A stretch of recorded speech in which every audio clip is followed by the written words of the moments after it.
आज की क्लास में हम लोग करंट इलेक्ट्रिसिटी का लास्ट टॉपिक डिस्कस करेंगे, इलेक्ट्रिकल इंस्ट्रूमेंट्स। और इलेक्ट्रिकल इंस्ट्रूमेंट्स में हम लोग सबसे पहले डिस्कस करेंगे व्हीटस्टोन ब्रिज और उसके प्रॉब्लम्स। ठीक है, तो फर्स्ट हेडिंग आप डाल दीजिए इलेक्ट्रिकल इंस्ट्रूमेंट्स। और इलेक्ट्रिकल इंस्ट्रूमेंट्स में व्हीटस्टोन ब्रिज पहला है, Wheatstone bridge. Wheatstone bridge heading डाल दो बच्चों, व्हीटस्टोन ब्रिज। लास्ट टॉपिक है इलेक्ट्रिकल इंस्ट्रूमेंट, उसमें इलेक्ट्रिकल इंस्ट्रूमेंट्स में पहला है ये Wheatstone bridge.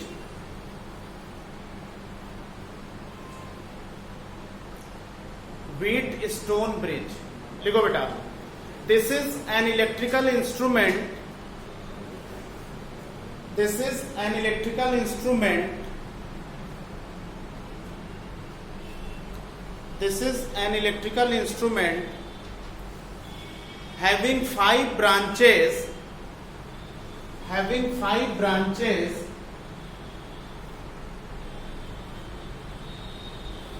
having five branches, capital P, capital P, capital Q, capital R, capital S and capital G as shown in the figure.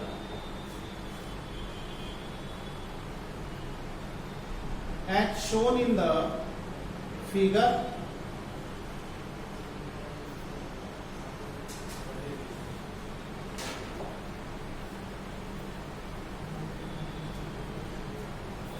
As shown in the figure. देखो बेटा, ये branch P है, ये Q है, ये R, ये S और ये G। P Q R S G 5 branches as shown in figure। ठीक है, connected across a cell, connected across a cell, connected across a cell। यहां पे एक सेल लगा है जिसका EMF है कैपिटल E मान लेते हैं। एक सेल इस तरह से लगा है, इसका EMF कैपिटल E मान लेते हैं बेटा।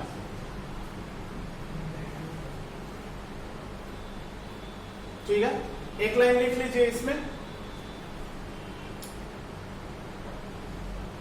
इसी के आगे लिखो बेटा, if P by Q, if P by Q is equal to R by S। P और Q का रेशियो R और S के रेशियो के अगर बराबर है, if P by Q equals to R by S, then current in galvanometer IG is equal to 0। Current in galvanometer, ये galvanometer का सिंबल है। गैल्वेनोमीटर एक इलेक्ट्रिकल इंस्ट्रूमेंट है करंट डिटेक्शन के लिए। Current in galvanometer 0, that is no deflection will appear in the galvanometer, that is no deflection will appear in the galvanometer, that is no deflection will appear in the galvanometer. ठीक है बेटा, अगर P by Q का ratio R by S के ratio के बराबर आ जाए तो गैल्वेनोमीटर में कोई डिफ्लेक्शन नहीं मिलेगा। और अगर डिफ्लेक्शन नहीं मिलेगा तो इसको हम कहेंगे कि Wheatstone bridge is balanced bridge. कौन सा ब्रिज? तो एक लाइन और लिख लीजिए, that is Wheatstone bridge is balanced. इसी के नीचे लिख लो, that is Wheatstone bridge is balanced. Wheatstone bridge is balanced. अब ये बात जो मैंने आपको बताई, इसको किरचॉफ थ्योरम यूज करके प्रूफ करना है। बाय यूजिंग किरचॉफ लॉ आपको ये प्रूफ करना है जो अभी आपने लिखा। ठीक है, तो इसका जो प्रूफ लिखेंगे वो आप लिखिए, प्रूफ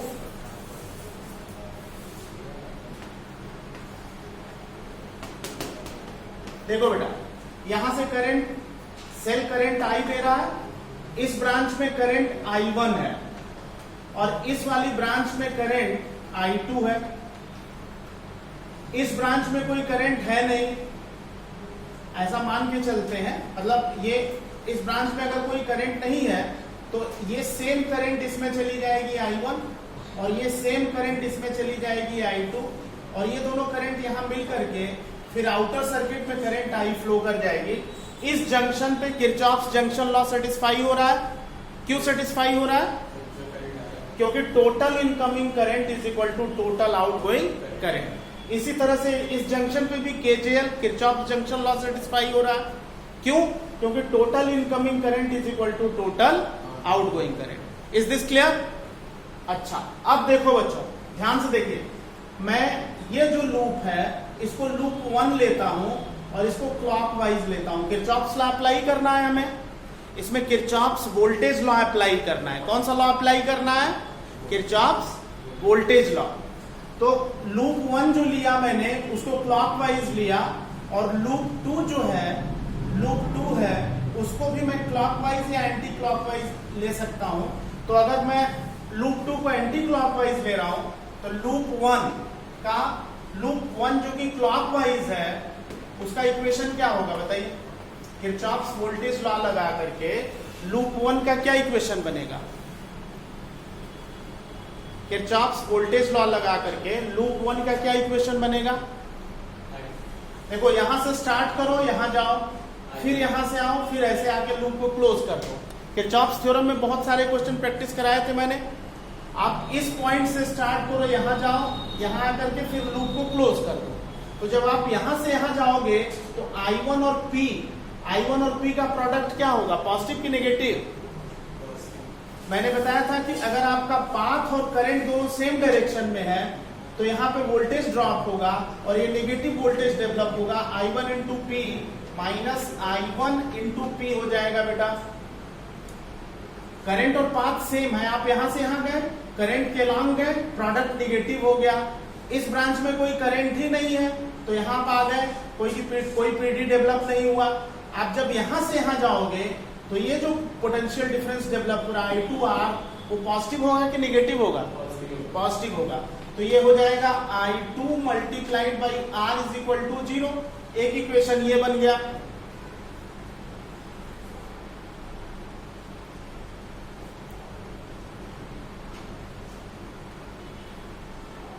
ठीक है बेटा, एक इक्वेशन ये बन गया। अब आप मुझे लूप 2 का इक्वेशन अपने से बताओ।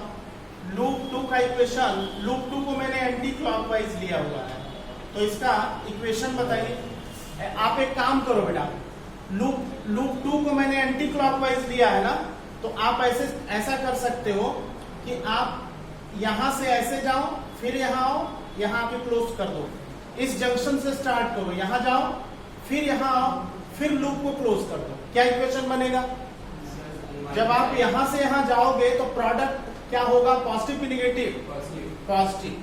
आप यहां से यहां गए, करंट के अगेंस्ट गए, तो ये प्रोडक्ट पॉजिटिव हो गया, यानी I1 मल्टीप्लाइड बाई Q। अब आप यहां आए, कोई करंट नहीं है तो पोटेंशियल डिफरेंस डेवलप नहीं होगा। यहां पहुंच गए, यहां से यहां जा रहे हो, प्रोडक्ट क्या होगा? Minus I2 into S।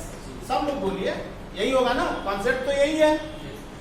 अब इक्वेशन नंबर 1 से, ये इक्वेशन नंबर 1 है, ये इक्वेशन नंबर 2 है, इतना पहले आप नोट कर लो।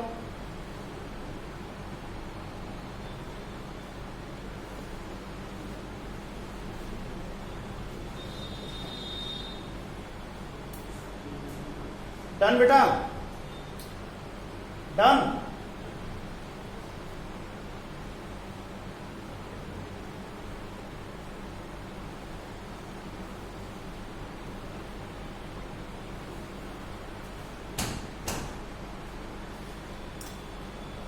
अच्छा, अब आप देखो, मुझे आप ये बताओ, इक्वेशन नंबर 1 से I1 बाई I2 की वैल्यू कितनी होगी? एक काम करता हूं मैं, ये वाली जो सर्किट है इसको हटा देता हूं, यहां से रिमूव कर देता हूं।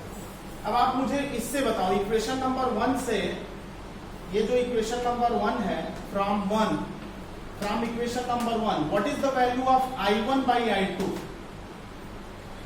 इक्वेशन नंबर 1 से I1 बाई I2 की वैल्यू कितनी होगी भाई? इसको आप RHS में ले जाओ, यहाँ 0 है, इसको RHS में ले जाओ, इसको लेफ्ट में रहने दो, तो R बाई P क्या होगा बेटा? ये इक्वेशन नंबर 3 है। From equation 1 I1 by I2 is R by P। कोई डाउट इसमें? क्लियर है बेटा? इक्वेशन नंबर 2 से I1 बाई I2 कितना है? From equation number 2 what is the value of I1 by I2? I1 by I2, I1 by I2 लेंगे अगर हम तो S बाई Q होगा ना, S बाई Q। ये इक्वेशन नंबर 4 हो गया। अगर इक्वेशन नंबर 2 से हम I1 बाई I2 लें तो ये S बाई Q हो गया। हो गया? अब देखो बेटा, इक्वेशन नंबर 3 और इक्वेशन नंबर 4 में LHS सेम है। LHS क्या है? सेम है, तो RHS भी सेम होगा।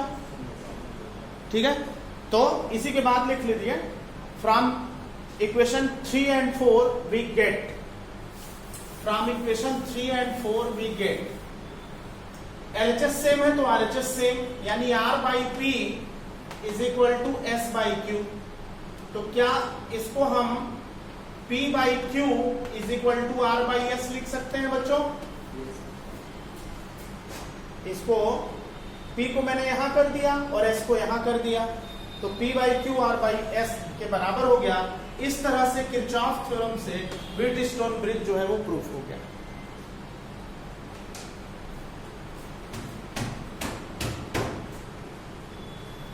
क्लियर है? तो ये व्हीटस्टोन ब्रिज की डेरिवेशन है बोर्ड एग्जाम के लिए। इस तरह से ये किया जा सकता है। अब इसको आप पहले नोट कर लो, एक क्वेश्चन कराता हूं इस पे।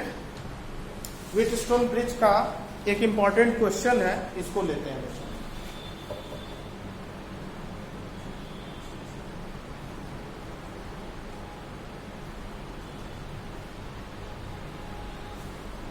क्वेश्चन लिखिए, क्वेश्चन लिखिए। देखो बेटा, पहले आप मुझे ये बताइए, व्हीटस्टोन ब्रिज का एक सिंपल सा क्वेश्चन पहले देता हूं आपको। सिंपल क्वेश्चन क्या है? जैसे सपोज कर लीजिए ये सर्किट है, ये सर्किट है, इस सर्किट में ये 5 रेजिस्टेंसेस लगे हैं, ईच कैपिटल R। ये टर्मिनल A है और ये टर्मिनल B है, ये टर्मिनल A है और ये टर्मिनल B है। आप पहले मुझे RAB बताइए कितना आएगा? इस सर्किट का इक्विवेलेंट रेजिस्टेंस कितना है? व्हीटस्टोन ब्रिज का क्वेश्चन है, इस सर्किट का इक्विवेलेंट रेजिस्टेंस कितना आएगा A और B के बीच?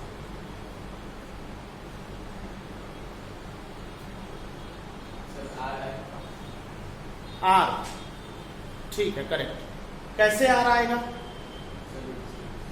बताओ?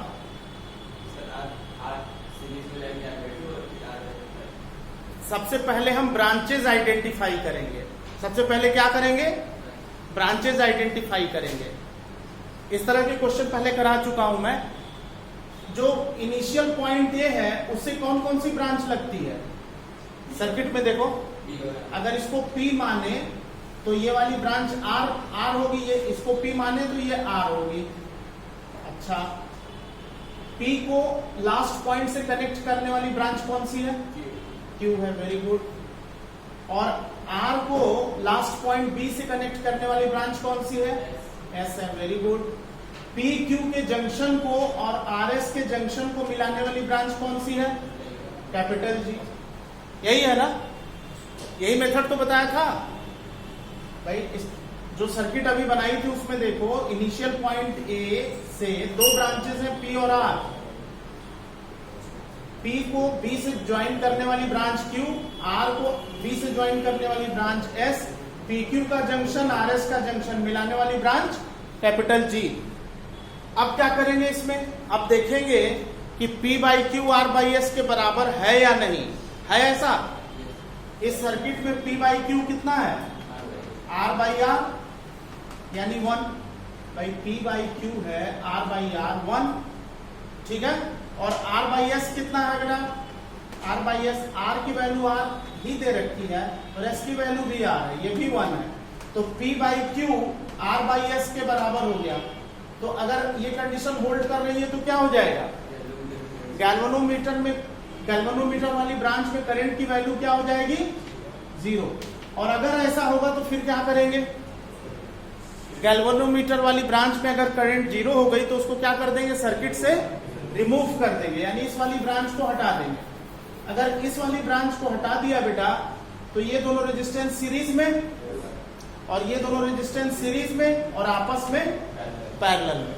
ये दोनों सीरीज में कितना हुआ, R और R सीरीज में कितना हुआ, 2R। R और R सीरीज में कितना हुआ, 2R। 2R और 2R पैरेलल में, तो 2R एंड 2R पैरेलल में जब आप करोगे तो R आ जाएगा, क्योंकि 2R multiplied by 2R divided by 2R plus 2R। Solve करोगे तो ये R आ जाएगा। तो equivalent resistance is capital R। This is answer.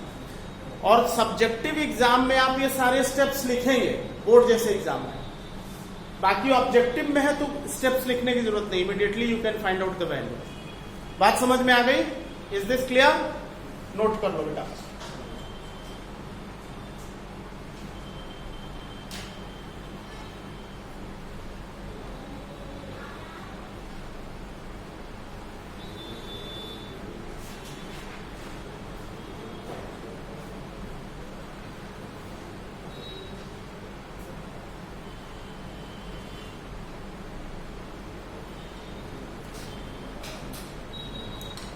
Done, note कर लिया? अच्छा, अब देखो बच्चों,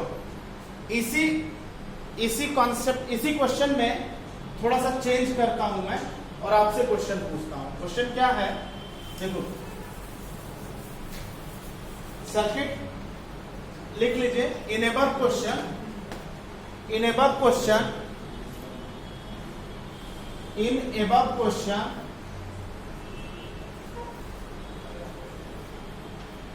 a cell of voltage capital V, a cell of voltage capital V, a cell of voltage capital V is connected between terminals A and B. A cell of voltage capital V is connected between terminal A and B.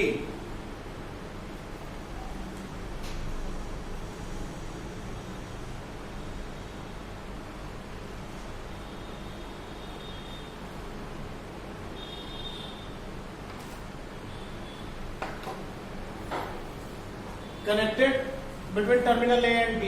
Find the value of current I1, I2 and I3. Find current I1, I2 and I3. बोलो बच्चों। A और B के बीच एक battery V volt की लगा दी गई, V volt की battery SL लगा दिया गया। तो इस ब्रांच में कितनी करंट है, I2 कितना है, I2 कितना है, I2 0 है। वेरी गुड, क्योंकि बैलेंस ब्रिज है, P by Q R by S के बराबर है, तो इसमें करंट 0 है, बैलेंस ब्रिज है। तो I1 I3 कितना है,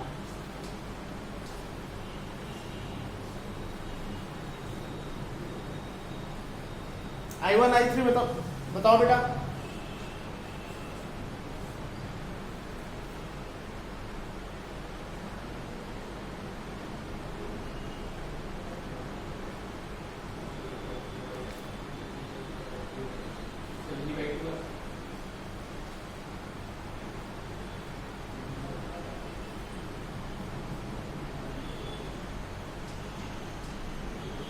कितना आया, I1 की वैल्यू देखो बेटा, P by Q R by S के बराबर है, तो गैल्वेनोमीटर वाली जो ब्रांच है उसको हटा देंगे। जब हटा देंगे, यहाँ पे हमने V वोल्ट की बैटरी लगाई हुई है, तो करंट यहां से बैटरी देगी, I1 इसमें जाएगी, I2 इसमें जाएगी, ठीक। और आप जानते हो कि ये दोनों रेजिस्टेंस सीरीज में है और ये दोनों भी सीरीज में है, और यहाँ पे जो बैटरी लगी है वो इन दोनों ब्रांचेस के पैरेलल में लगी हुई है, V वोल्ट की बैटरी, यही है ना भाई। These two resistances in series, ये दोनों सीरीज में आपस में पैरेलल में बैटरी यहाँ पे V वोल्ट की लगी है, ये R है, ये R है, ये R है और ये R है। बैटरी जो करंट I देगी वो इसमें गई I1 और इसमें चली गई I2। अब I1 देखो बेटा, ये दोनों ब्रांच आपस में पैरेलल में और बैटरी भी लगी हुई है V वोल्ट की, तो इन दोनों ब्रांच के अक्रॉस PD सेम होगा, पोटेंशियल डिफरेंस क्या होगा, सेम, क्योंकि पैरेलल कॉम्बिनेशन में मैंने बताया था पोटेंशियल डिफरेंस सेम होता है और करंट डिफरेंट होती है। सीरीज में क्या बताया था, सेम करंट डिफरेंट पीडी। तो अब अगर इन दोनों के क्रॉस वोल्टेज सेम है तो इसमें कितनी करंट है, I1 कितना है, V/2R, I2 कितना है, V/2R। तो इस ब्रांच में करंट V/2R है, इस ब्रांच में करंट V/2R है और इस ब्रांच में करंट की वैल्यू 0। इज दिस क्लियर बेटा? एक क्वेश्चन और जरा लिखिए और जरा इसका आंसर बताओ। क्वेश्चन लिखिए, क्वेश्चन लिखिए। Three resistances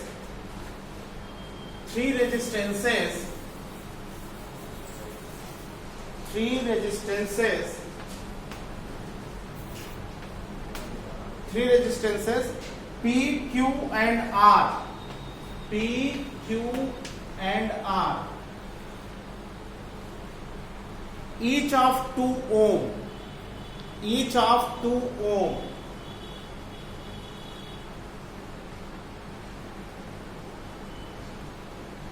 and unknown resistance S,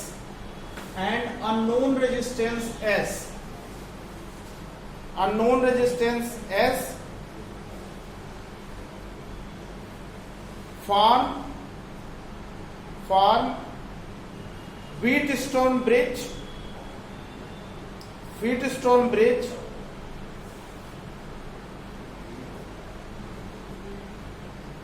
with galvanometer, full stop. When resistance 6 ohm is,